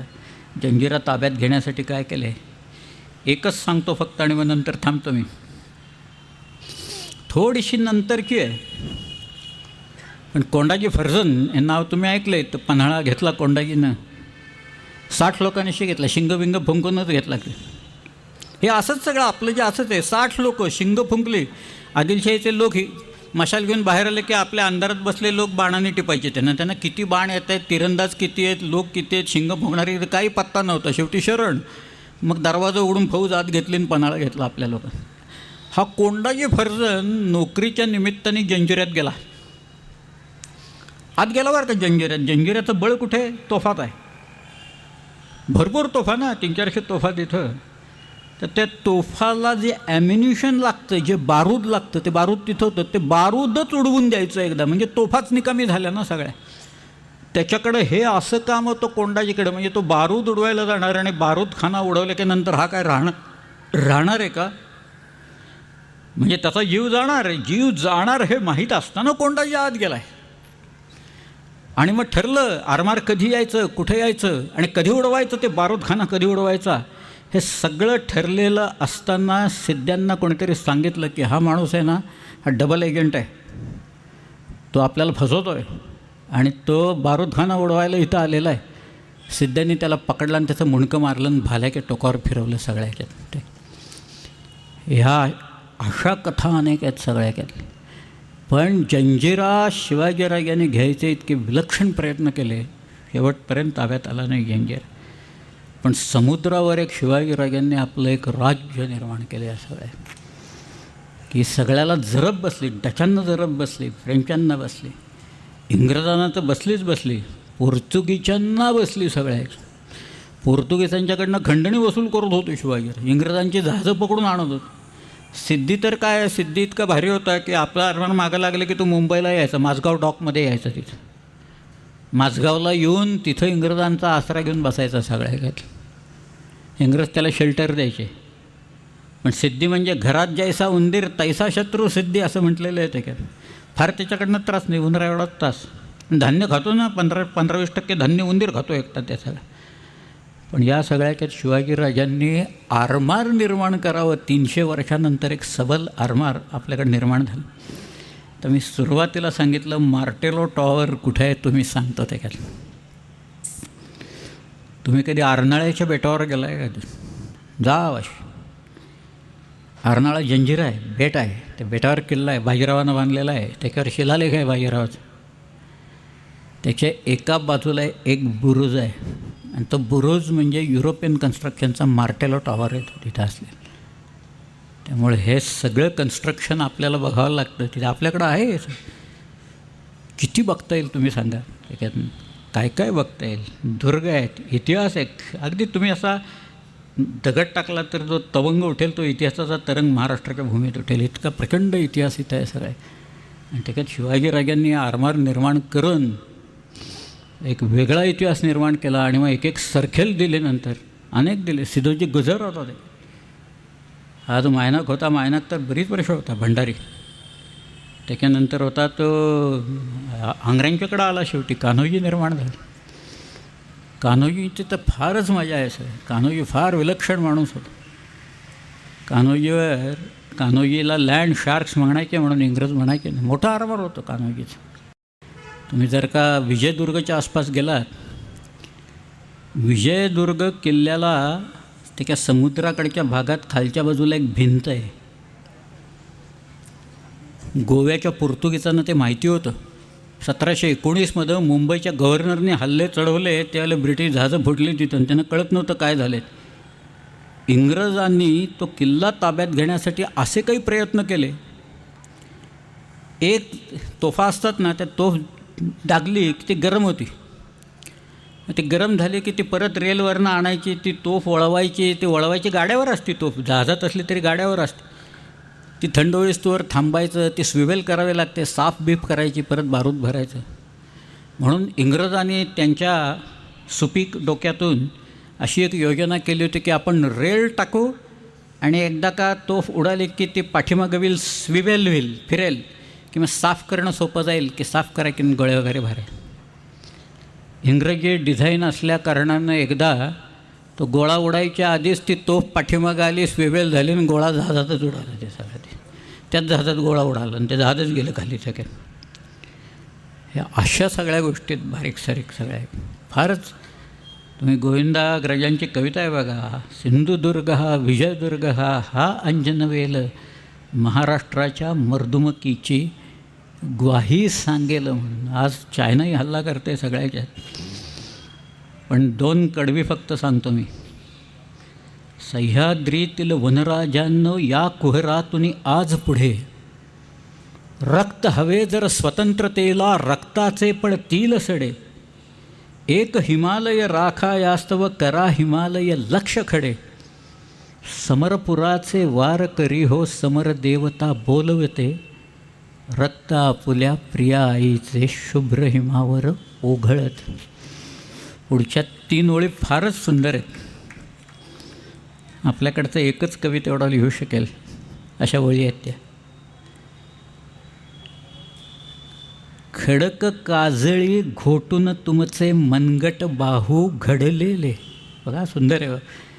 खडक काजळी घोटून तुमचे मनगट बाहू खडलेले, कडे कपारी मधील वणवे उरात तुमच्या दडलेले, काबुल कंदाहार पथावर डंके तुमचे झडलेले, शिवतेजाची ज्योत पाठीशी आमुच्या पाजळते, रक्त आपुल्या प्रिया आईचे शुभ्र हिमावर ओघळत. उद्या आपण श्रीकृष्णाबद्दल बोलू. धन्यवाद.